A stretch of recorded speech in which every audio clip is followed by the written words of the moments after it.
India NDA కూటమిలో చాయ్ తాగినంత సేపట్లో రిజర్వేషన్లు ఇవ్వొచ్చని బీఆర్ఎస్ వర్కింగ్ ప్రెసిడెంట్ కేటీఆర్ అన్నారు. ఈ నెల 18వ తేదీన బీసీ సంఘాలు జరుపనున్న బంద్కు మద్దతు కోరుతూ బీసీ సంఘాల నేతలు రాజ్యసభ సభ్యులు ఆర్ కృష్ణయ్య కేటీఆర్ను కలిశారు. ఈ సందర్భంగా ఇండియా ఎన్డీఏ రెండు కూటములు కలిస్తే బీసీ రిజర్వేషన్ బిల్లు వెంటనే చట్టంగా మారుతుందని కేటీఆర్ అన్నారు. 18వ తేదీన బీసీ సంఘాలు నిర్వహించే బంద్కు తమ పూర్తి మద్దతు ఉంటుందని కూడా కేటీఆర్ అన్నారు.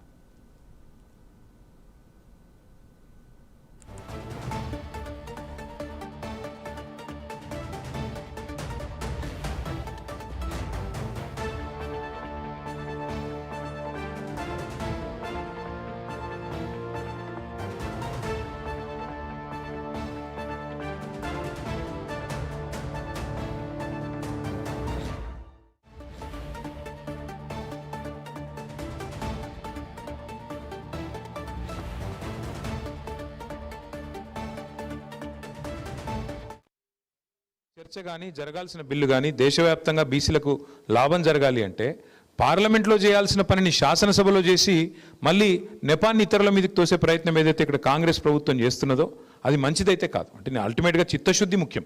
నిజంగా కాంగ్రెస్ ప్రభుత్వం చిత్తశుద్ధితో ముందుకొస్తే ఈ పార్టీకి పని అయిపోయి ఉండాలి.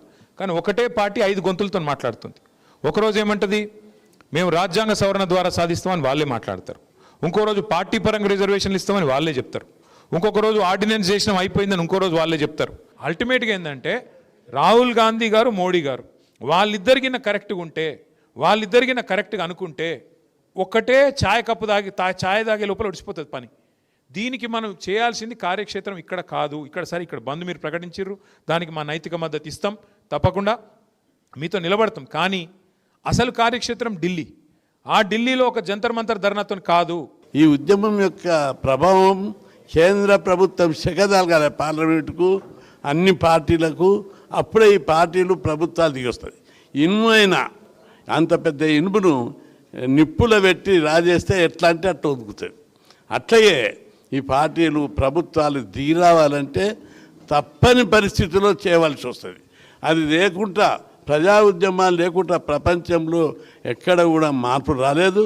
బీసీ ఉద్యమము గుణాత్మకమైనటువంటి మార్పుల కోసం పోరాడేది. రిజర్వేషన్ 42, 44 పెట్టి దీన్ని అమలు చేయాలని ఒక్క సవరణ చేస్తే రాజ్యాంగాన్ని 121 సార్లు సవరించారు. ఒక్కసారి బీసీల కోసం సవరిస్తే పర్మనెంట్గా ఈ సమస్యకు పరిష్కారం లభిస్తుంది. లేకపోతే కోర్టులలో అందరికీ అభిప్రాయం ఉంది, బీసీల విషయంలో ఏది తీసుకొచ్చినా కోర్టులు కొట్టే